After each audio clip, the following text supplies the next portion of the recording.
afternoon. I'm Abe Harris. I'm a volunteer at Lincolnshire Aviation Heritage Centre, which is East Kirby. I'm here today to do a talk today about RB25. The aircraft was given to us by the Royal Air Force Museum at Hendon. Thank you very much. And since it's been with us, it's been you can't really see this, can you? It's been christened Always Dangerous. As a nod to the 17th bomb group, whose motto was always in danger, or actually too sure that we're danger. What I'm looking at covering this afternoon is the history of our Mitchell, what we got given, what we've done, and then what we're going to do with it. Right, so our Mitchell was built by North American Aviation's Kansas City factory, that's Kansas City factory in Missouri, as a B-25J. Hard to see. The key features of the J model are the improved defensive armament. So it had the upper turret moved from the rear here to the front, so it's now in what was the navigator's position, now the gunner's position, and it was operated by the flight engineer. It had improved enlarged weight positions, and they were operated by the radio operator, and they had a dedicated tail gunner in the tail. There were two versions available. There's this one for level bombing with the bombardiers compartments on the front, and then there was another version with metallic front on it, and it had 8 Browning 50 cals in it and a whole lot of ammunition. At its pinnacle, the B-25J could carry 18 50 cal guns, and that's about 2 tons of ammunition for those. It was accepted by North American on 15th of September 1944, back in Britain days, and it was delivered to the United States Army Air Force on the 18th of September 1944 as 44-29366. So its tail number should be 429266. The aircraft spent the entire war as a training aircraft operating for various base units in North America. It remained with the United States Air Force after the war, and then in 1958 it went into storage with the Air Material Command. The last B-25 was retired from the United States Air Force in January 1959, and our B-25 was authorised for reclamation in December of that year.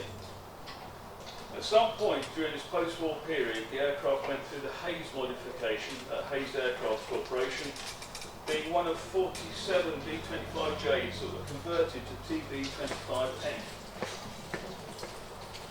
And you won't make out differences on that. You can see now that the top turret is missing, so that is only because it's missing, it wasn't modified out. This modification upgraded the Wright Cyclone R2600 29A engines with engine and nacelle and exhaust changes for noise reduction. There's long been a problem with the B-25J crews suffering with hearing loss because they were apparently ear splitting. From 1963 to 1966 it flew as a firefighting bomber. Can you work that one out? With Sonora Flying Services Columbia, California, and by this point it was N9115 Zulu. This is a sister ship of our aircraft.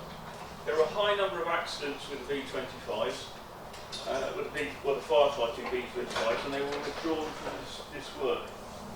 Here's one of the accidents. This is the previous aircraft. This is November 9088 Zulu. Famous sandbar Mitchell, if you don't know about the sandbar Mitchell, I'm sure, which was used as a navigational point outside Fairbanks, Alaska for many, many years, actually 44 years it lay like this, after having crashed with a double engine failure shortly after takeoff. Now the upside of this one is it's being restored to flying by the Warbirds of Glory Museum in New Hudson. But anyway, so back to ours. In 1969, it was acquired by Talmance Aviation for Paramount Studios filming of Catch-22. Joseph Keller's famous anti-sort of war book, if you like. The film was released in 1970. In all, 18 B-25s were collected for the film and moved to Talmance Hangar in Orange County, California. Ours had tail number 6M and those are hot pants. There it is. The film started on the 11th of January 1969 at Guaymas, Mexico, and finished in the April of that year. 1,500 hours of flying reduced to just 12 minutes in the film. I bet they had a good time doing it. It was a box office flop. The book's brilliant. The film, for most people, even if you read the book, is absolutely incomprehensible. No other Paramount idea came to anything, and so the fleet was sold off. In 1972, it was acquired by David Talichet's Military Aircraft Restoration Corporation in Chino, California. And in 1977, it was displayed at Tampa, Florida, in 17 bomb group markings. You just not seen them there. At this point, it also carried James Doolittle's signature on the side. It's actually just about there. He signed it. We've taken the paint off to have a look to see if it was still there under the paint. It's not. Can't find it. It's really sad. So it had signature on it, and it also had the 17 bomb group markings. Say, hence, always dangerous for us. Now, in 1978, it was acquired for EMI's filming of Hanover Street. Second film approved thing. It left for England from MacDill Air Force Base, Tampa, Florida. The trip was delayed by hydraulic problems, two aborted departures from Newfoundland, and then continued via Greenland and then Iceland. The aircraft was the last to arrive, arriving at Luton on the 15th of May 1978. At this point, engine 9115 Zulu was 151-645 Marvellous Miriam. You can't see it on this, but Marvellous Miriam spelled wrong. It's got two L's, the English spelling. Shouldn't even have one because it's American. Anyway, so filming was from mid-May to mid-June of 1978. And then in 1978 he moved to Blackbush, heard about Blackbush earlier, where it remained for several years as Marvellous Millie. Now if you could see this picture properly, you'd see it's getting pretty tatty here. It looks like the paint's all peeling off, it's very, very faded. But it's gone back to the proper spelling of Marvellous with the American markings. Now I can remember seeing this aircraft and quite a few more at Blackbush. I used to be at RAF Odeon, and we used to pop up and down on the motorbikes past there, and they were always out there. It was just a wonderful thing. Whilst they were there in 1979, it was acquired by Doug Arnold's Warbird of Great Britain at Blackbush. This is where it made another film appearance. It made a very brief appearance in a film called The Eye of the Needle. Now the Needle was a German spy. Now the German spy had gone to an airfield and he discovered that all these massive aircraft in the east of England were all actually just mock-ups and part of Patton's for the army, if you like. So actually in this film, what you've got is got a whole load of really wooden mock-up aircraft made of canvas and wood. But just for the film, they've actually sneaked a few real ones, and actually the B-25s are there. And the second one, you see the invasion stripes from AD. On the rear one, that is actually Marvellous Millie. You can just make out the writing under the wing on, you good day. Anyway, so that was its third appearance. Now in 1982, it was loaned to the Royal Air Force Museum, Hendon, and moved there by road. Somebody might be able to answer this question, I think. It was repainted and installed as 34037, which will give it a serial tail number of 434037, and I've got no idea why the RAF Museum picked that number. If anyone knows, I'd like to know. In 1983, it was acquired by the Ministry of Defence on behalf of the Royal Air Force Museum, and then it was given to East Kirby in 2022. So had a good old time at the RAF Museum, but now we've got it. Right, so what did he get?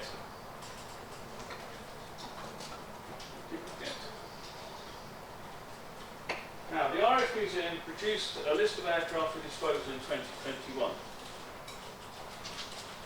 East Kirby put in their bid in the winter of 2021, and then that big one in the August of 2022. And then there was a big push to get the aircraft moved to us. The aircraft arrived with us on the 9th and 10th of November 2022.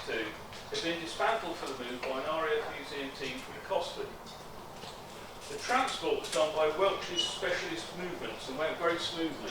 If you ever need something to move your aeroplane for you. Although the rear gunner's hatch did come flying off. You probably can see actually. There's normally a hatch, a escape hatch on top of the rear front position. It actually came off at 81 and it hit Andrew Duff. Luckily it wasn't somebody else.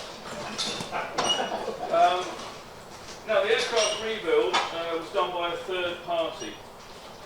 This is some pictures of this centre section, and here's to our the front and rear section. The idea of using a third party was to avoid having to redirect manpower for the Lancaster project, which is still very much ongoing, to rebuild the B-25. Now in the event that didn't work out too well. Another classic lift on, empennage going on. Our intention is to use the mitchell for taxiing and not as a static display, and to that end much of the work was done. We had to revisit because of the found problems. Now this is a bit where we need to look at the pictures, and we'll just have to muddle through.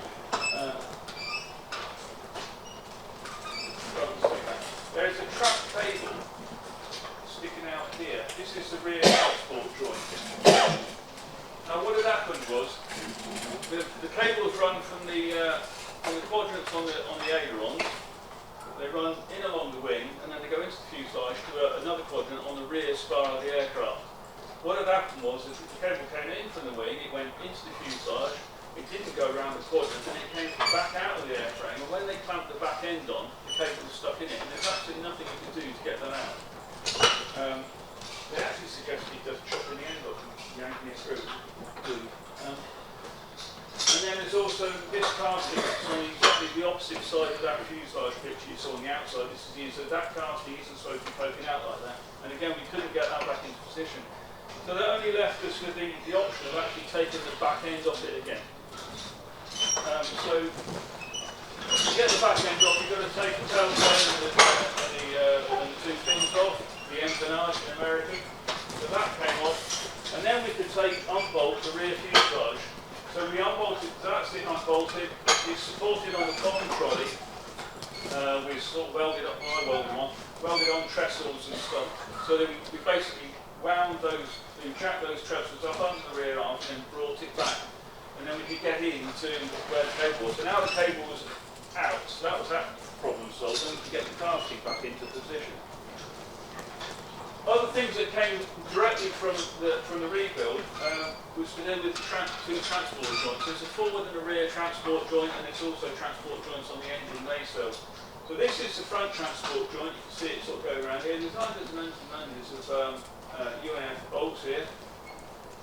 About 10% of those were fitted, so about 1 in 10 of those bolts are actually in, all the rest were not. Now that should be quite easy because you can look up all the bits in the manuals, you've got all those, but you can't fit the ones that are in the manuals because over the years it's had airframe repairs done, so you need longer ones. And also Bob Mitchell, our chief engineer, absolutely insists on putting washers under every nut, which wasn't the case during the war. The Americans didn't, but we do. So we had to measure every, selective fit and measuring every single bolt. So I did that, took me an age. A similar problem existed on the rear transport joint, even harder to see, but a similar sort of setup here going around. About 10% of those were fitted. This is a view actually looking at the rear transport joint over the top of the bomb bay. Got a picture on the screen there.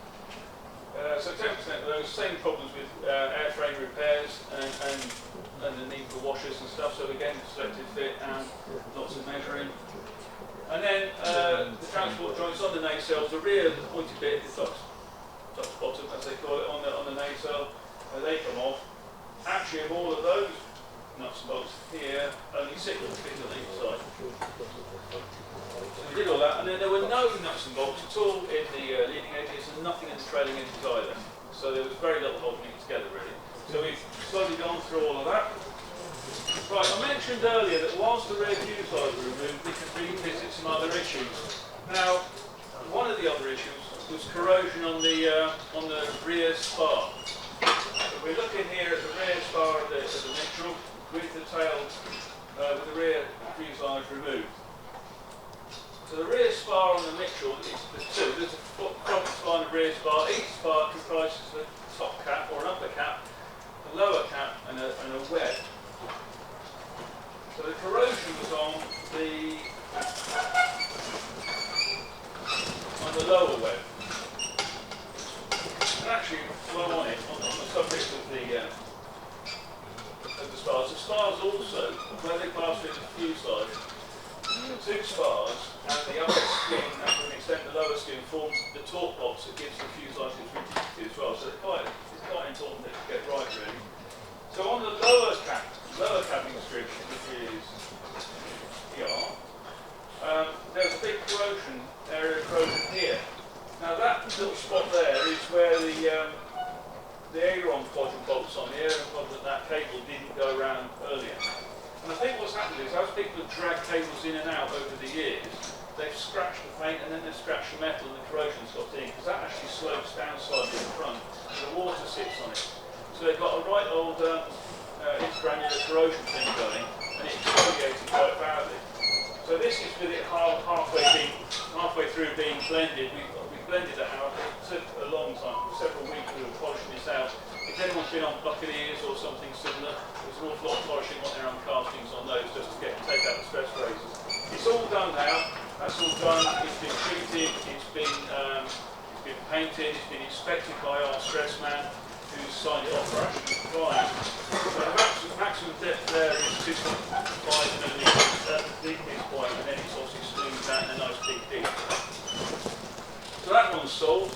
Any corrosion you might be able to see going upwards, up there, is also been done. The upper cap, which is this cap here, actually just slightly further outboard from that picture, is the transport joint for the rear fuselage. Someone at some point has been doing some airframe repairing there. They've nicked both sides with the tip of a drill as they've gone through something, knocking rivets out or whatever. And again, we had to polish out that damage, and again that's been treated, it's been protected, and it's been signed off by the stressing man. So that's all good. Now this one, you may work that out. What you've got here is this is looking backwards at the rear spar. So you've got the lower cap here, and then this is the spar web, and there's a hole here. I don't think you can see it. It's a little black hole. What happened here? Well, that's been done with a crowbar, right? So they sort of shoved the crowbar through it and then tried to separate the aircraft apart. Now, if you can work that picture out, when you look at this one, where you were looking is forwards this way. This is the transport joint coming up, and the transport joint stops and it's not bolted. It goes back around the rear spar, and it goes back in, and it carries on over the top. So that actually where the wings are. It's not bolted on, if you like. And what's happened is that somebody has failed to grasp that the joint goes around the rear spar. So they've gone, well, I've bolted everything, it won't come apart. I'll just shove a crowbar through and then try and lever it off, and try and get the rear spar off the back of the centre fuselage, off the centre section. Obviously, luckily they failed, otherwise it would be horrendous. But they did damage quite a lot of rivets. You can't see the tape walkers down. Now with this, because of what we wanted to do with the B25 and its kind of work schedule, if you like, it's got to earn money because it's a company. We left that repair, but we do have there's a lay down repair scheme for this in the battle damage part of the manuals, because effectively that is the same as a flak hole, and there's lots of stuff about flak holes. So there's actually a lay down repair for the spar web in that position for a flak hole that big. So that's perfect. So we haven't done it, and it will get done at some time in the future. But in fact I know that won't stop us ground running the aircraft, and it won't stop us taxiing it either. So I mean, in terms of what we're going to do with the aircraft, it won't stop us for the time being. Other ones that we had to get to grips with, this is actually the upper escape hatch from the cockpit. For some reason this had been clad in aluminium, both inside and out, Dural sheet. Taking it apart, you discover that you can't see it, but the perspex that was in there is quite thick. It's almost certainly the original World War II stuff It's very, very crazed. And because we want to use the aircraft outside, and it's constantly going outside for photo shoots and stuff like that, we have to have this panel being waterproof. So we reglazed it. Now, you may or may not know, I did a turrets at East Kirby. We're actually doing a nice flat perspex escape mattress, quite a pleasure. So anyway, that's all done. It's all waterproof, and that generally stays in all the time. Other ones we picked up along the way, this floor panel here, it's all grey apart from this one, which is green, because it's a new one. That floor panel was missing. It's kind of just behind the rear transport joint, roughly where the radio operator would have been. It was missing. The fact that was missing wasn't a big problem, but it's supported on this frame and intercostal here. And because the floor wasn't there, everyone's been standing on the frame. So the original frame sort of split from about here right down to the bottom, and it's just sort of folded over and dead. So we had to rebuild that frame first. Actually, John Marshall did it, you know. And we've got all sorts of bending, stretching, shrinking metal machines at East Kirby, and it still took absolutely ages to make that frame. It's quite difficult. But that's done, and then the floor panel's been done as well. You can see the double rows of rivets here. They hold top hat sections on, so that floor panel in its own right is quite a complex little thing. And that's all back in. Now I wish we'd done that before we did the transport joint, because it's a whole lot easier to work on the transport joint when you've got that floor back in. Right, oleos. So the V25 has the sort of standard oleo strut, you know, the oil and compressed air undercarriage length. Unsurprisingly, after 40 years, they were completely collapsed, and also unsurprisingly, they were stuck. So we re-established the oil level in it. You've got a level plug basically, so when it's fully compressed, you fit it up to the oil level and put the plug back in, and that's you. And then you start pressurising it. Now most people, or I'm used to having a pressure extension graph. So basically, you have a little graph, and it tells you for any given pressure what the extension should be. The V25 it does it. It says, well, the extension should be, I think it's a couple of inches, and thereabouts. And then it says at that length it should be about this pressure. You know, it's very, very vague in my view. But anyway, so we've got to turn it back. So we pressurised it up to the pressure they said go for, and absolutely nothing happened, obviously. And so we hit it, and we bashed it, and we levered it, and did all the normal sort of stuff. And then put a little bit more pressure in, and did that again, and nothing, then did it again, and there's this horrendous bang, and it went straight out to the full extension, and bam. And it makes a big difference at the wingtips, you can probably imagine, and it's been shot up, and the whole hangar was going, what's going on? And obviously it's stuck there, didn't it? Yeah, so it was stuck. So we started easing the pressure down, nothing, then somebody else, John Marshall again, up on top, he's jumping up and down on the wing, we're lowering the pressure, and he's jumping up and down the wing. And anyway, there's another enormous great bang, and it came down, not all the way down, but just at the point where John was jumping up. So he's gone down, and this boom, after it, and it didn't fall off, but so we spent about more or less the whole afternoon doing this bang, bang, bang thing until we could get it to go smoothly, and then we had to repeat the whole procedure on the other side. Now with all that done, and he's had quite a lot of trips out up and down the airfield for various things, so now with all that bouncing around, it's fine. And the other brilliant thing about the undercarriage on the Mitchell is it's got gland seals on the bottom of the oleo struts. So you know normally when an oleo leaks, it just leaks and you've got to take it apart and change the heat seal and all that sort of stuff. Well these you don't. It's got like a gland seal, like a tap, like a domestic tap, and you just tighten up this nut thing to this whopping C-span, and you can stop them leaking. It's just like incredible. Yeah. No, I didn't think of that. Anyway, that. Hydraulic survey. Right. So here's some views that, well, I'll just nip through these. So this is a view forward in Bombay of some of the hydraulic systems. You might be able to make out an emergency brake accumulator there. There's the Bombay door gap there. And then this is how the pipes are all laid out. So here they are in the nose compartment, nose bay. Very conveniently put in pairs. Originally they were colour coded, so you can just look in the book and you know what pipe does what. All that paint's fallen off now. So we have to go, I have to trace them all. And then further back they go through the gunner's compartment. Here it is. So here they sneak in behind all the engine control cables, and there's 20 of them. So they're even more easily to find. And then eventually they go back. This is kind of where the turret is, on the starboard side where the turret fits. They come backwards, they go up, they go back, and then they go off down the wings. And there's a couple that come in from the wings, from the engines, from the pumps. Now it's a simple enough system.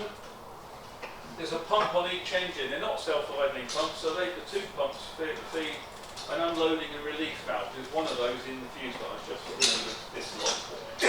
And then from that unloading and release valve, they go to the selector valves for each system.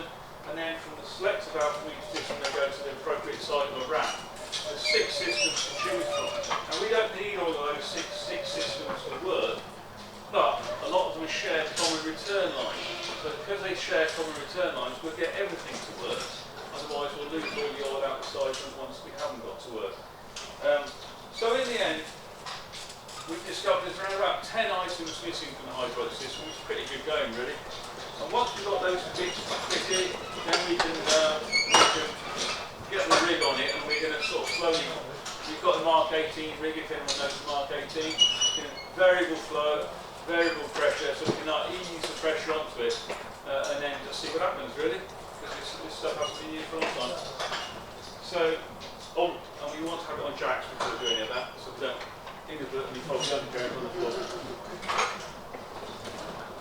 So that was the hydraulics. That's kind of the survey's all been done. We're just waiting for the bits, really, from America.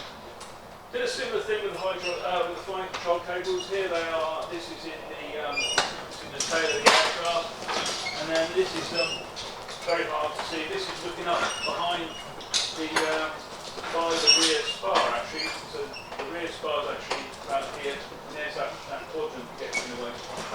Very tight spot to work. You can just about get your head and one arm in there to work on anything. That's all you can do. And if you fall off, you'll have to break your head off. So in a similar thing to the hydraulic survey, we went through the whole thing. There's quite a lot of bits missing from the flight control system. Most of them we found sort of rolling around on the floor. So a lot of them we found, but there's still too many missing to get it all working. We've got it all. We've got them all the cables. They've all been rolled up. We've got them all unrolled. We've got them all laid into the room. But there's enough pulleys and guide pins missing that we can't actually get anything to function. But once we get the bits, we can. So that's all looking quite sweet, actually, on the flying control thing. To stop the flying control surfaces getting smashed a bit outside, all the controls have been locked. It's got quite a decent control lock system on them, actually. It's, you basically put a handle in front of the control column and it locks all the controls. They're not all connected, but the actual lock bit on the lock bit on the flying controls does work, so they're all locked so that it doesn't beat itself up outside. And then we went on to the engine control cables. Now these are a smaller and much more fitted version of the flying control cables. There's 10 cables going from the cockpit to each engine that control 5 systems each. So there's a throttle, the mixture, the propeller pitch, the carburetor, and the supercharger, the tuner drum. So they go from the cockpit, they go through the nose and undercarriage bay, through the gunner shaft in front of all the hydraulic systems to this Christmas tree. Now this Christmas tree, the cables come around here and then they wing off from the Christmas tree out to each wing. And then they go through these 2 guide plates. Sort of like a guide plate in the leading edge, 2 guide plates in the leading edge, each wing. There's one of them on the starboard side, and this is on the port. So they go through there. Now we've got the manuals for the B25C and D. We've got the manuals for the B25G. We've got one for the J, and we haven't got these guide plates in any of the manuals. They're similar, but they're not the same. And you can't use the old ones. There's a guy I know who's over from the Netherlands, and they've got 5.5 over there, and he couldn't fathom it out either. Actually, the 2 of us spent a week or so actually re-reading it. And the only way we could do it is to go back to first principles and just keep trying every cable through every hole until they didn't rub against each other and they didn't rub against the side of the guide plate for an attention, which is where we got to there. So we eventually got there, and we're certain they're all right. Anyway, after those guide plates, Oh, actually, on the guide base, they're all supposed to have two little plastic, like a two-part plastic grommet in there to sort of stop the cable chasing. I've got 3 of those, out of all of those, so let's get some out of it. And they eventually end up at this this Christmas tree, which Nada can see from the other one. It's sort of buried in behind the engine. So all the cables are in, they're all tensioned, but none of them have been correctly rigged. They've got full and free movement, but they're not actually rigged. The joy of this is that when you take the engine out, which you've got to do at some point, the Christmas tree stays there. So once the engine's out, you can rig all this lot, get all this lot set up, and then all we've got to do is adjust the control rods that do go to the engine. So that's what we're aiming to do.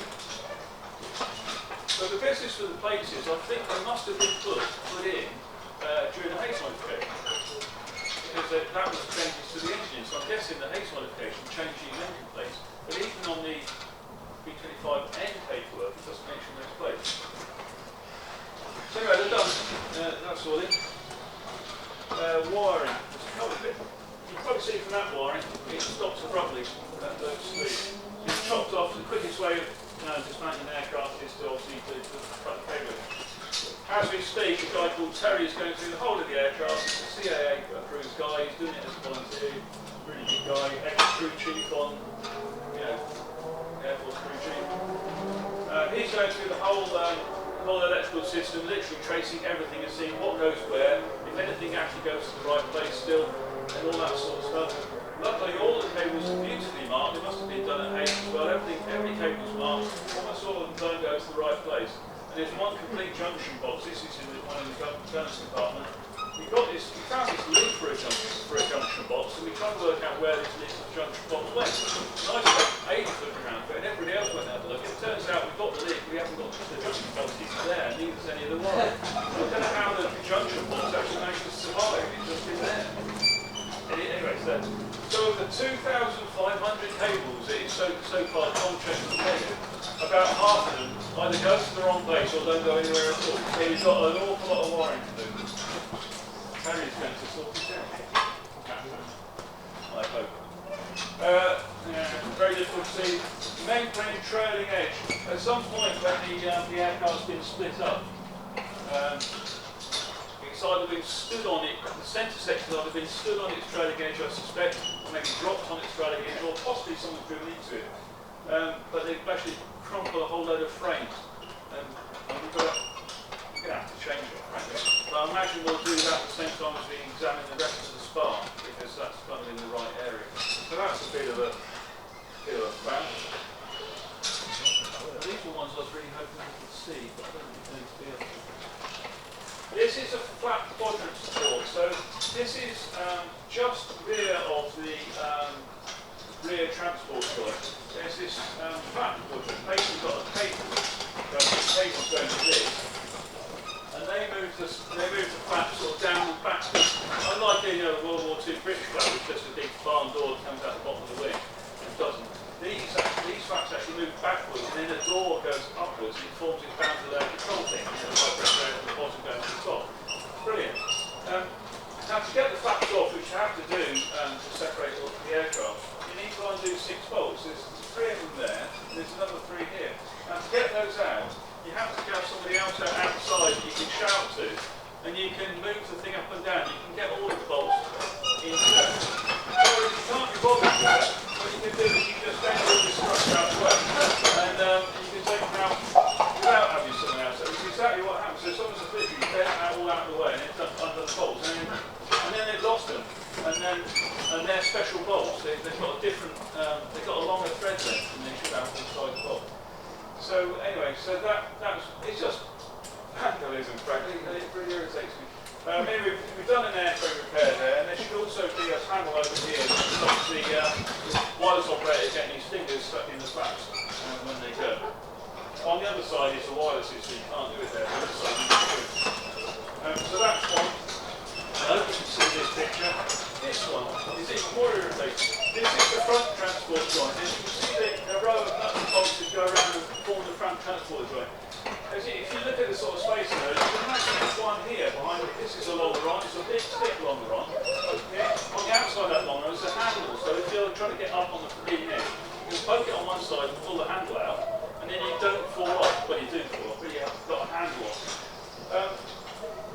rather than make a little, there's a gap here, you can make a little spanner to go into that. It's only, it's 3/8 AF, I think. But instead of doing that, it just drilled a few holes in it, drilled a hole in it. And then for some reason there's another hole being belted there. And I don't understand that one at all. So that longeron has got to be replaced. And it's a big thing. It's a well, other things we've got to do, haven't done, engine change. I imagine everybody here knows more about this than me, but the general opinion is it's a very bad idea to run an engine that's been standing for 40 years, especially a radial one. So we're not going to do that. So these are the engines actually off ours. We've got 2 engines in a queue in America waiting to be reconditioned. When we get the engines, reconditioned engines over, these are going to come off. The new one's going to go on, and that's going to be the engines we're going to run with. The idea then, I believe, is to recondition one of these 2 as a spare for our taxiing season. And then I don't know if we're going to copy the other one, I'll just keep it as a piece of treasure. I'll keep it, that's anyway. So we've got that to do. And then finally, before we start doing what we want to do with it, we've got to do functional checks on literally everything, haven't we? Like brakes and stuff. Engine builds. So quite a way to go, yeah? So, what are we doing with it? So, this is it doing something. In the short term, it's going to continue to be used as a static display. So that was last summer. It's going to be this summer will be as a static. So we've got, I'm not going to give you the dates, we've got an open day, we've got the Langford Tank, we've got an air show, we've got the Army Air Force photo day, we've got Warbirds and photo evening. And you'll be able to order those. Now it does attract a lot of attention because it's kind of new. It's kind of new to us.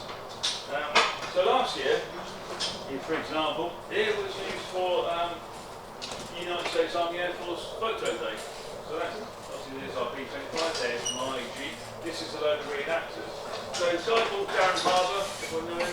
Darren Harbour.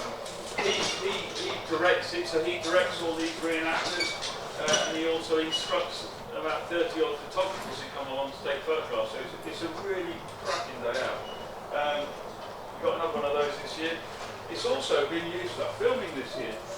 Here it is. This is 4 media appearance. You've got 3 films and then 4 creatures, great and small. So they've been they came descended upon East Kirby. They repainted our aircraft into Warrior colours. They pretty much ripped all the sides down, put on World War II ones up. The carnival that arrived was absolutely enormous to do this. It's unbelievable sight. And they filmed everything and then they went. So now we've got this. It's now in British colours. And it's got America, this is all soapy water, it comes off with soapy water, not water, soapy water. So the other side is now back to American. So we've got, well, a bit like Never England's DC3, like different each side. So that's that. But in the medium term, we want to use it in a similar manner to the Lancaster and the Mosquito, so the taxi ride. That's kind of a revenue stream, it's a company at East Kirby, so it has to have one. And to that, as I say, we need to get the engines sorted, or engines changed, and then consequently done. Now the taxi ride is going to be an important consideration while the Just James centre section is being restored. Obviously, over the winter we've been doing things like wings and rear fuselages and stuff, which we probably do over winter. But you can't do the centre section over one winter. It's just not possible. It's going to take 2 or 3 years. Okay. So the plan is we get this up and going, and then we've still got 2 aircraft to keep that interest, not the interest for one. People come and watch aircraft run. It's lovely, and revenue streams be quite fun. Now, in the long term, we'd like to get it flying. Now, so to that end, all the work we're doing to airworthiness standards. So Bob Mitchell's the airworthiness, he's on the back. So everything has all the nuts, bolts, these have to come through the cruise scheme. They're logged on and all that sort of stuff. But very least, anything we do isn't going to make anything worse for getting it flying later, if you know what I mean. So we don't do any sort of like quick fixes that would get it going for main taxiing, but make it harder later on. So that's the plan. So we'd like to get it flying while we get close to spec. We say it's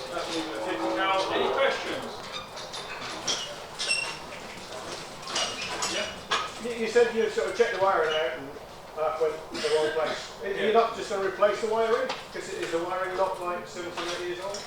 Well, don't forget it's that old. When you look, you can't see on the pictures, when you look at the markings, it's really, really neat. It's really tidy condition. And it's got these numbered sleeves on it. So what Terry's doing now is literally, certainly for ground running anyway, is literally, is contract and measured everything. All the cables he's happy with. I think what's happened with the wiring is that over the years people have gone, we don't need that, so we'll use that wire for this. And I think that's what's been going on. But I think Terry's, certainly for ground purposes, he's looking at just getting working what we need to get working. Because to rewire it, so what's the covering on the existing wiring? I think it's nylon. It's nylon type wire. Yeah, it looks like nylon. Really nylon. It's what it looks like. It won't be, because it's American, but it's that sort of stuff. What were your plans for the airfield? The airfield? Oh, that. Well, the runway. So Andrew would like to fly Jane from his Kirby. Now there is a rock, there is. I thought that was a bit odd, but there is actually, if you take a few hedges out, there is actually a decent runway. You know, obviously the bit that's there now, you can't. I mean, I think we've had a Cessna at least go into the ditch at the end, and then something went in. Do you remember what went into the ditch at the end? No. I don't know if anyone's landed there, but it's got a little grass strip, and at the end of it you've got the money. When I was there, it was still in the ditch. That's how I visited. Oh, right, yeah, it's one of the flying farmers. He sort of came whistling in and just went. Yeah, I can't remember, but I remember seeing it at the end. It just looked a bit off. Yeah, it does look odd. Yeah, it did look odd, yeah. So that was no good, but I go back. Not quite perfect. Not quite right angles to that. There's another old runway goes across. That one, you took out quite a few hedges, it's kind of still there. So that's what Andy would like to do. I think it depends on the chickens as well. It does depend on the think chickens. Whether the chickens are free or not. I think the chickens might be going, and I think that's the plan, isn't it? So everyone knows it's going. It's a chicken farm basically. It's kind of how it is. And the chickens take up more space than the museum. But you said you'd like to fly out of Eastern. Yeah. Suggesting there's an alternative. Well, there not really. flying, so how would you block? Yeah, I'll say I don't think there is. I mean, apart from keep taking it apart, I mean, it's just a. Which Yeah, does a lot of the I don't know. As I say, I'm a volunteer, so it's kind of higher management. But just listening around, that's what Andrew would like to do. Is he would like to operate it with net, and it would be really nice. It would be really good. But I don't know. Quite excited. Yeah, imagine it, because it's only Connington is only 3 miles away, isn't it? Like, wind up together. That's beautiful, isn't it? Any more for any more? Yeah. The cockpit, what state's the cockpit? It's good. Yeah. We haven't done the cockpit yet. So Is it stock configuration? yeah, it's all there. Everything's there, but it hasn't been taken apart and installed. Yeah, because literally everything is coming apart to nut and bolt level and then rebuilt to where version is. So we haven't done the cockpit. We've done the nose section that's on it now, if you're following it, is the French one. Borrowed a French nose section, as in forward of the windscreen. The Mitchell or the Jane? Yeah, I'm talking about the Mitchell, not Jane. Oh, sorry. No, I got on stuff on that place. So the Mitchell cockpit. Yeah. Yeah, that's pretty alright. Yeah, I mean, it's again, the wiring's all there. There are issues with it. All the instruments are there. The engine stop controls are teleflex, and someone's just wrenched them right out and just pulled a big teleflex spring out the end, so they just hang out. And you can't fix that. We've got bits on demand for that. But you're not supposed to use the engine stop cables to stop the engines anyway. You're supposed to set it fully lean and open the throttles, but for some reason someone's yanked those out. I don't know why. Yeah, we've restored the seats. The cockpit's all right, but we haven't checked anything. We haven't got power in it yet. It's complete. It's all there. Howard will be followed by Dougie Kerr, who's going to give us a quick update on where Solway have got to with try to make a Beverly fly from one side of the country to the other. Then Paul will update us on news from other museums. So first of all, it's over to Howard to talk about Saabs. Hello again. Just one little bit of an update. We've just been talking to the gentleman who's doing the photography, doing the filming the meeting, and what we've agreed is we're going to actually send in the PowerPoint presentations, and then he's going to, by magic, incorporate them, so you will at some point get to see what the PowerPoint presentations actually contain, a bit of a reminder for you. Okay, when we first started talking about doing the meeting, Julian was looking for speakers, and I'd actually just put a presentation together on collecting the Saabs. And what I've done today is I've actually taken out a lot of the really interesting aircraft photographs and just got it down to the key points. The aircraft are all on site, hopefully you've seen them, but it just gives you a little bit of context about those aircraft. And for my sins, I've been involved in the 3 Saabs to a lesser or greater degree in acquiring them for the museum, but we'll come on to that. Really the starting point and the background behind a lot of it goes back to 1977-78 when our then chairman, a guy called Group Captain Tom Stafford, was working in association with the Imperial War Museum at Duxford to try and secure some of the aircraft, the American aircraft that were coming back out of the Marshall Programme for museums. In trying to do that, we ended up in a circumstance, certainly in terms of Newark, that if those aircraft were going to be gifted to us, then we're going to be liable to VAT on the aircraft's value. And so Tom Stafford and the museum trustees at that time took a case and really advocated on behalf of certainly Newark and Duxford. It went through both houses of Parliament, and in the end a scheme was devised whereby those aircraft were placed on long-term loan. From reading the paperwork, my understanding of the situation, and if it does vary from actually reality, then I do apologise, but basically what the Americans then said and the government then said is that if we're going to do this scheme, it can't be just the 2 museums that gets them. They've got to be available to the museums. So that work that Tom Stafford and the people did in advocating and devising the loan scheme really established several aviation museums. Some people, those were their very first aircraft. And so Tom, that work was done, a lot of it out in Newark, and it was just at the time as I was co-opted as a trustee in the latter end of it, and I was involved with the aircraft and school. But that's a bit of a background. And part of that rationale is because as an external produced airframe coming into the UK, the value is higher and has got to be done as a tax if it's a gift. And that's the basic premise. And we had the same circumstance with the Saab Sophia. In the early summer of 1980, we'd actually read that the Sophias were being retired from the Royal Norwegian Air Force.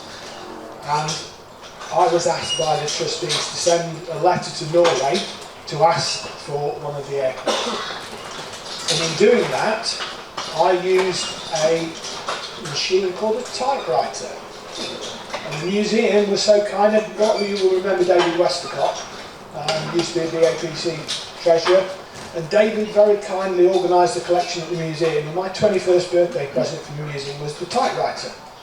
And I used that typewriter and basically sent a letter to Norway. We heard nothing for about 18 months, and then came home from work one day, and there's a message on my dad's telephone at home from Varnes Air Station asking me to ring them back. So waited for Dad to come in. John Higgins, please come to the shop. John Higgins, please come to the shop. Thank you. Anybody here? If you are, come on, out. Okay. Waiting for Dad to come home. It was a works telephone. Asked for permission to ring Varnes Air Station. Talked to him. That was true. And so ring up and say, thank you for your letter. Saab Sophia is waiting. When will you collect it? Okay. Not what we expected, but we then started to look at possibly going to Norway to collect a Sophia. The museum's then chairman, a guy called Roger Bryan, had a pilot's licence, and the co-pilot was duly selected and some basic flight training started. Any guesses who the co-pilot was? I've only ever had control of an aircraft for 4 hours, and do you know what, you shouldn't say this about, you shouldn't wish people ill, but when Roger went down with hepatitis and was hospitalised in Newark, I was so pleased you could not believe it, because I was absolutely petrified. So we implemented Plan B, and that involves contacting Norway again and explained our circumstances, and we had a dialogue with them, and basically they agreed to fly it in to the UK for us. We agreed we'd share the cost, or we'd pick up the return flights to Norway. We then sent typewriter into mode again, persuaded British Airways to give us one of the tickets, and we paid for the other. And the Norwegians did the import documentation. We didn't have any involvement with French farmhand, there's still curator at Bodø, or was curator at Bodø, was instrumental in working that through. Flown in on NATO travel documents by 2 serving Norwegian Air Force officers into, at that time, RF Waddington, which was a NATO base, and half an hour out from touchdown, I had a dialogue in the guard room at Waddington with the local revenue man, who basically accused me of tax avoidance. You're avoiding tax? It's a scam. No, cited the American documentation because the Sophia was made in Sweden, was outside the EU, so it was an importation and it required paperwork. I was in the guard room at Waddington and I had the dialogue with him. I got a bit panicky, but we won it in the end. He said, right, he said, we'll do it. You can have it this time. If I catch you again, you're playing for it. And he turned and walked out of the guard room. It's the only time I've been clapped by the RAF policeman. True. You can't write this, but it's true. It's why he makes a good talk. I've since found out that this gentleman was responsible as customs and excise for the whole area, and people bringing goods back into Waddington in aeroplanes, he'd got a reputation of being a bit of a so-and-so. It was a ruder word that we've got ladies present. And the fact that somebody, a spotty youth from Newark, had got one over him, went down really well. So, delivery was set for the 14th of July. I travelled, told you the story. Basically, I was then given time to get back from Waddington to Newark to welcome the aircraft in. I just made it back in time, and he actually landed on the runway where the Vulcan came in. Did the handover. Initially it went into store. We hadn't got like the workshop on site over here. It was still over on the other side of the showground. And we then actually looked at the possibility of putting it on the register. Well, it went on the register and looking to fly it at air shows. But the actual cost of doing that was significant, and yeah, it was going to be really a plaything for the recovering chairman. That money in the end went towards building Hangar 1.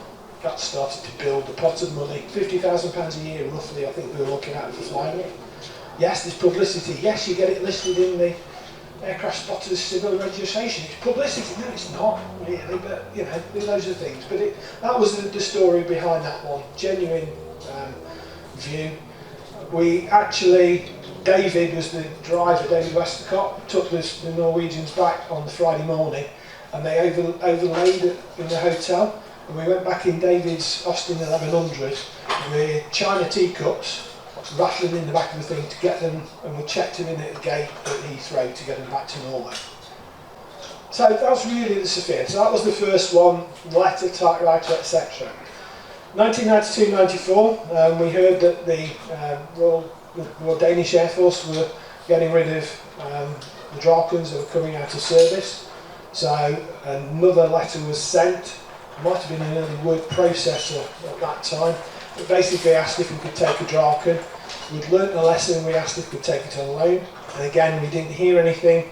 until 1993. Various phone calls. The Danish Air Force did actually consider landing at Winthrop, which is not the best of runways, and if you look at the low drop tanks, it's not the best of conditions.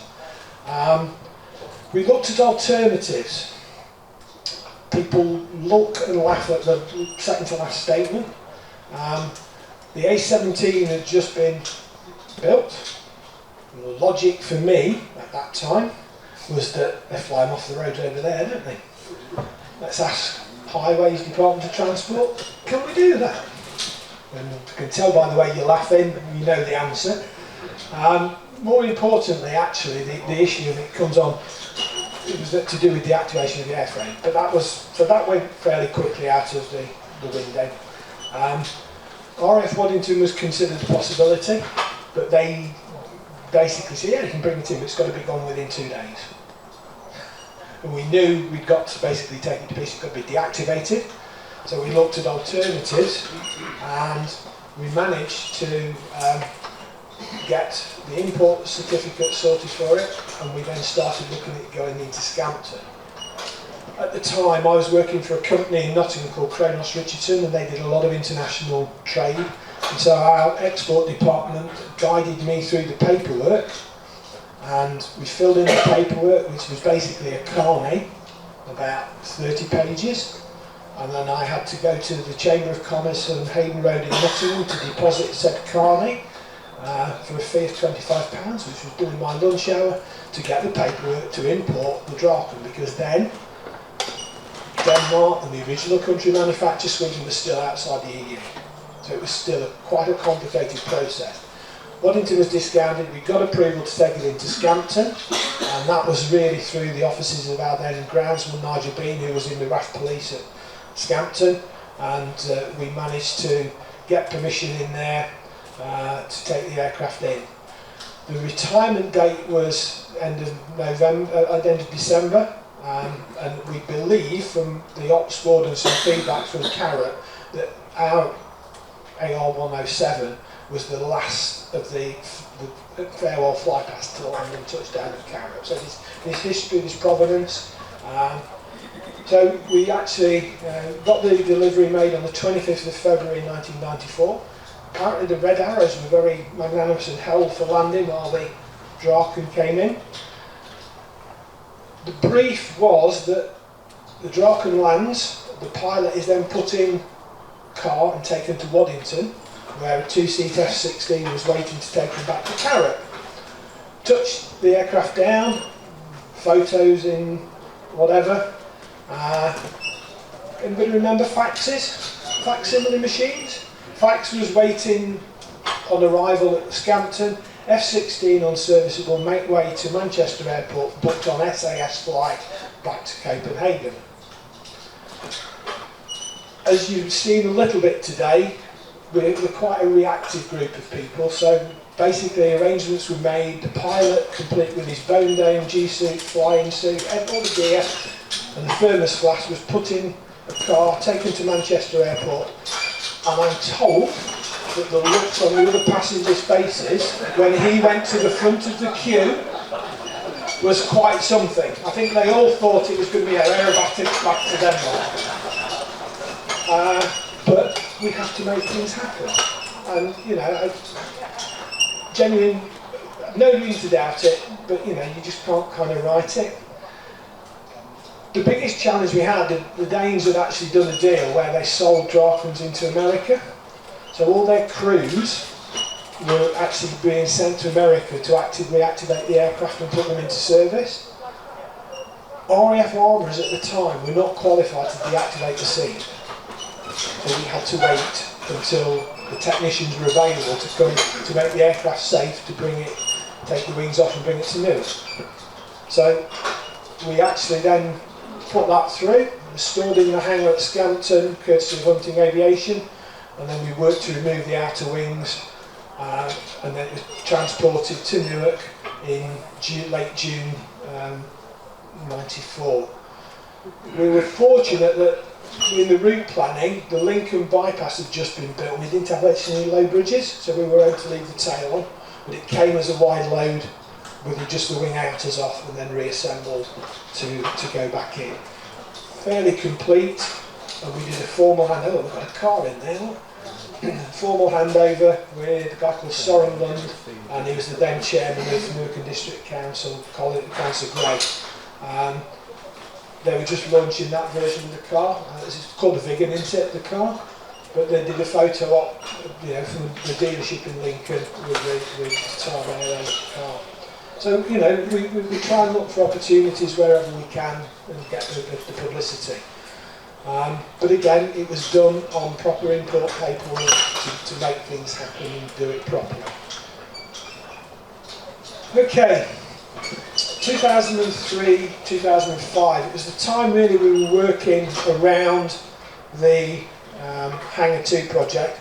We'd actually got a member, I won't name him because in case anybody knows him, but he'd been with our knowledge, he was fairly active in writing letters asking for airplanes all over Europe.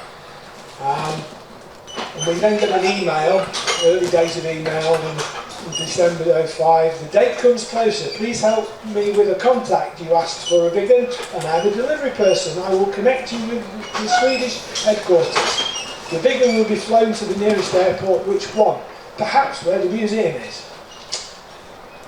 Said member didn't respond to the email, it was forwarded on to me, and we never saw him again.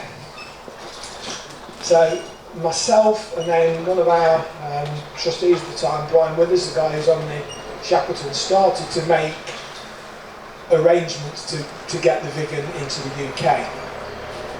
Multiple questions were asked based on the other experiences, and one off landing at Windhoek was ruled out again. We looked at other bases. We had an offer at one local base, which was Scampton again, with a private contractor who then decided he was going to charge us ramp fees. It was a private contractor operating an MOD base, but he's going to charge you ramp fees. So we told him where to go. And then we used our contacts and we got initial permission through Brian and his contacts at Cranwell and Serco at Cranwell to get the aircraft delivered to Cranwell. They were okay to accept it, but we started to become a little bit critical in terms of timings. One of the key things that was part of the paperwork, by then Sweden were within the EU, so it was a relatively simpler process to get the import documentation, but it had to remain a loaned military airframe. We then ended up having lots of other discussions as to how we're going to do this, but the crucial bit was loaned military airframe. What started to happen, I would then talk to the Nottinghamshire Chamber of Commerce, and they advised and then confirmed by Sweden that basically now Sweden were in the EU, the Vigan lane would constitute a movement within the European Union, and all that was required was an end user certificate, EUC.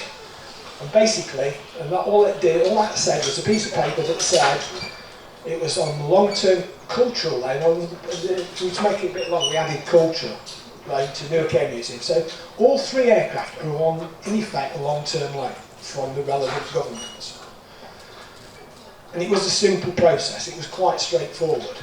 No deposits to pay and whatever, and we went through the normal process. But then we started to get issues coming in from unexpected directions. On Friday the 21st of December 05, I was walking up to the post box where I live to put in the end user certificate into the post, and by the time I got home, I'd got a couple of aviation journalists who had been talking to already and were going to be going with us to cover it when it came into Cranwell. And the Aviation Forum had got wind of it, and basically they put the message out that they're going to be gifted to the Newark Air Museum, gave a delivery date, and that simple process started to jeopardise us being allowed to take that aircraft into Cranwell. So we then had to start trying to correct that problem. No amount of talking to people on the internet would they listen, but that was my Christmas that year, was hassling to try and deaden this expectation down and trying to solve the issues that enthusiasm creates. delivery date was originally nominally set for early January, but then the Swedes had to revise it into February, and then it was further delayed. But then again, early January, the web forums started getting active again, actually starting to cite a delivery date. And I ended up with a call from OC Ops at Cranwell saying, if you don't get a top of this, it ain't coming. And on Monday the 11th of January, nobody would listen, and about 100 enthusiasts were ringing the fences at Cranwell, and I'm told the RAF police at Cranwell took about 2.5 hours to clear them. And that action was jeopardising us, and they weren't happy. It was causing problems in Sweden because the service life of the Viggen had been, in effect, stopped. So the Swedish Air Force extended it to help make the delivery. So, they then started to confirm and firm up a delivery date of the 6th of February. That day in Sweden was a lot of snow, so the delivery was cancelled. It was rescheduled for the 7th, which was the anniversary of the Vulcan came in on the 7th of February 83, so it was a nice tie-up there. But with 9 o'clock we got a call from Cranwell Ops to say that the delivery had been cancelled. So we all stood down. People here got car passes to get into Cranwell, just drive in and whatever. Everything was in place, and at 1:10 I got a phone call from Brian saying, "You'll never guess what." And I said, "Bigman's here?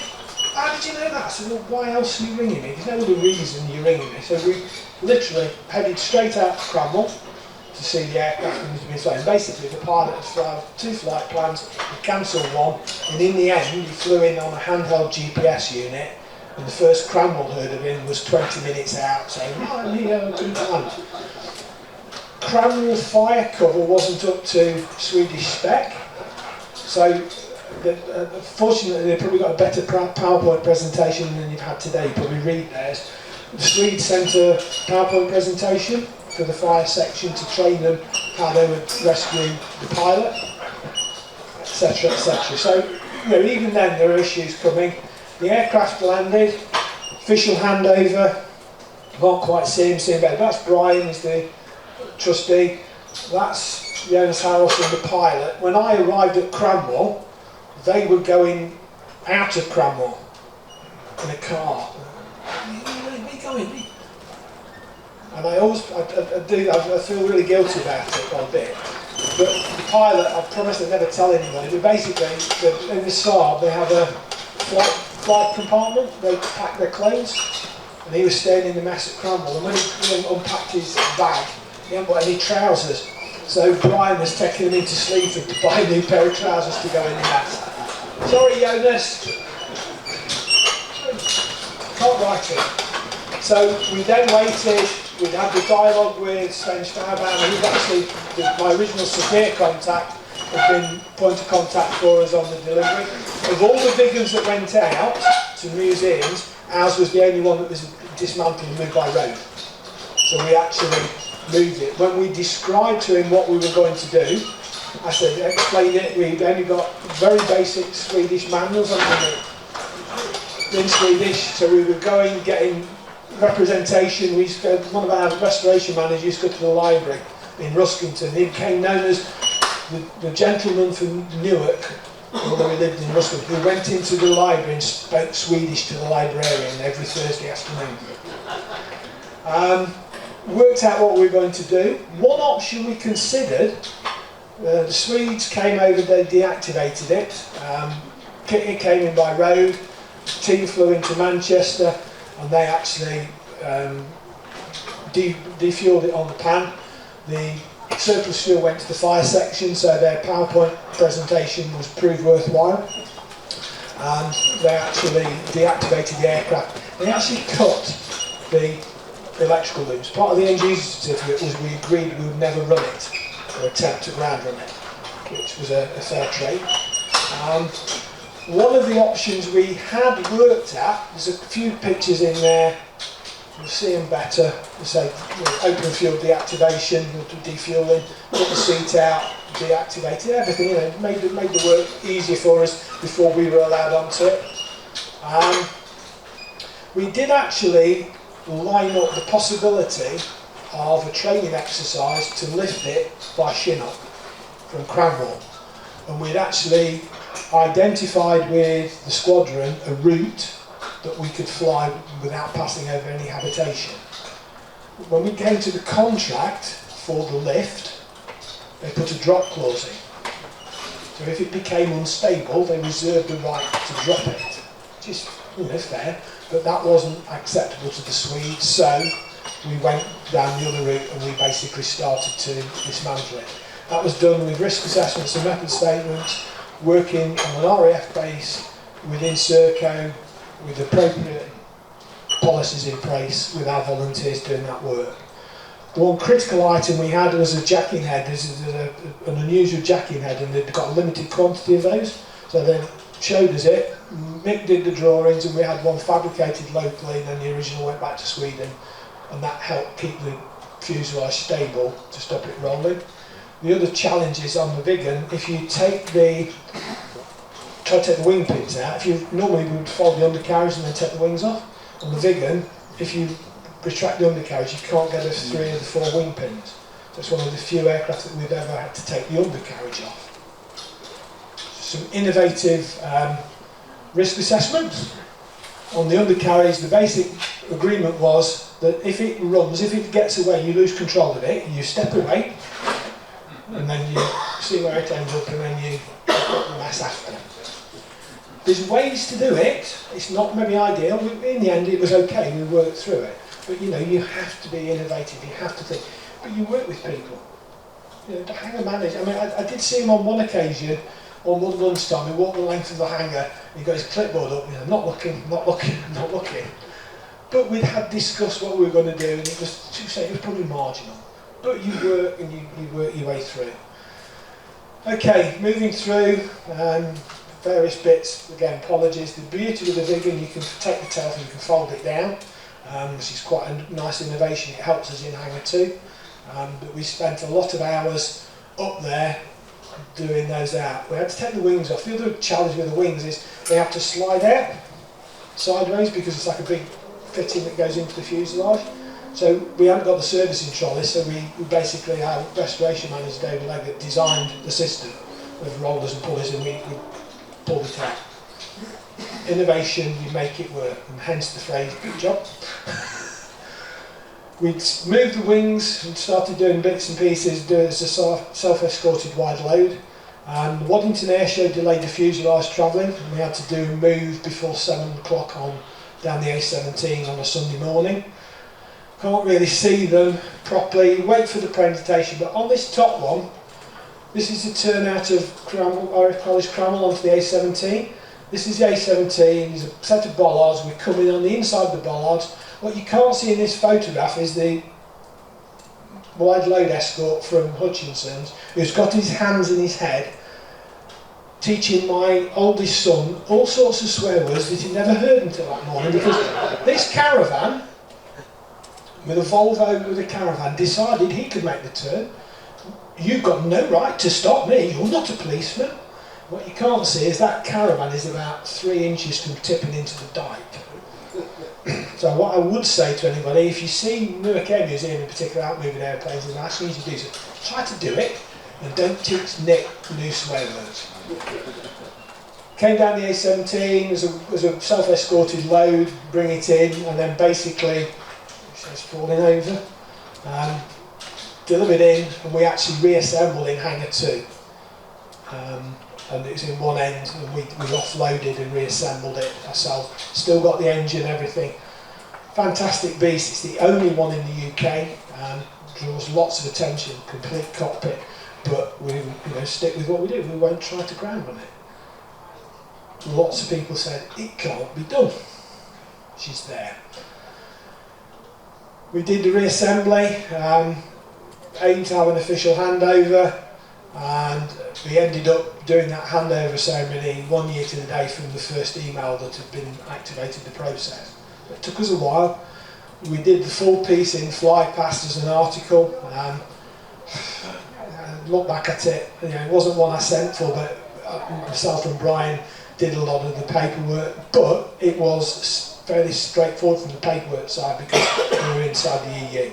We have imported some parts from New Zealand since Brexit, and it is a nightmare trying to do your import documentation.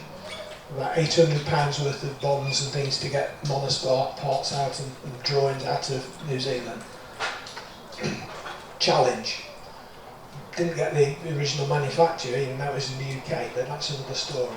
So, did the handover. That's the late David Leggett, our restoration manager, and about 40 minutes after that photograph was taken, he retired from the RAF and he retired from us having done the Vigan. Hangar manager at Cranwell, still looks a bit grumpy there, doesn't he? Ryan, and then Councillor Michaels and the Swedish Air Force attaches. That's me. Any questions? We've got a car. That's your sort, Mr. Smith, Mr. Clark. Any questions? I'm getting enough light. I'm getting enough light today, aren't I?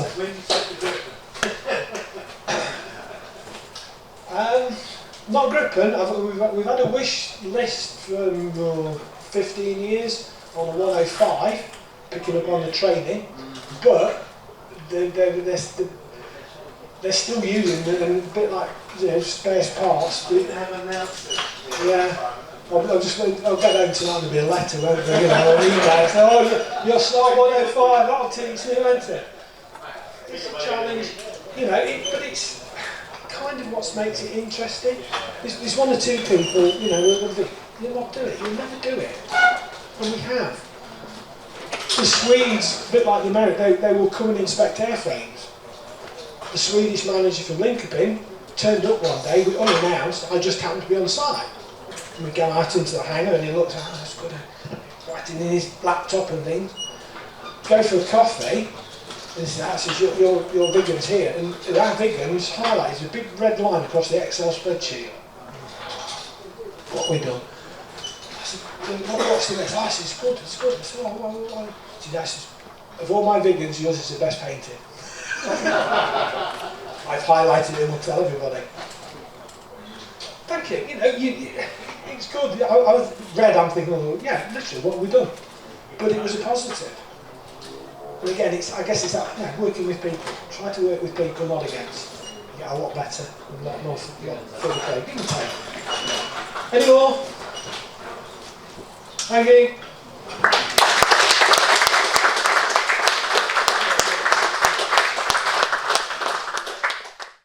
Well, good afternoon, ladies and gentlemen. Dougie Curse, of the Aviation Museum. I am the chairman there and the MD.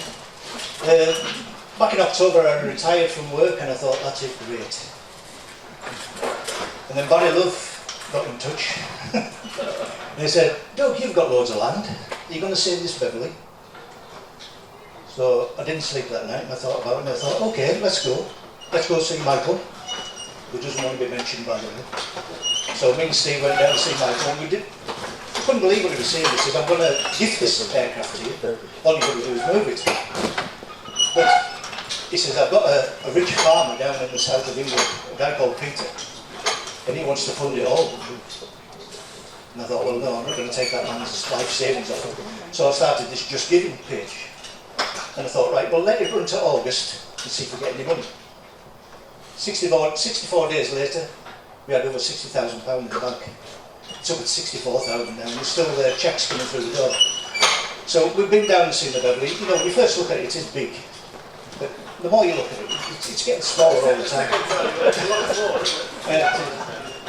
Anyway, so now we've got to think about moving it. So we've had quotations in for moving the big part of the aircraft that comes into 4 bits, the biggest part's the wing, which is some 26 metres long and 7.5 metres wide, so we're going to get that down to 6 metres.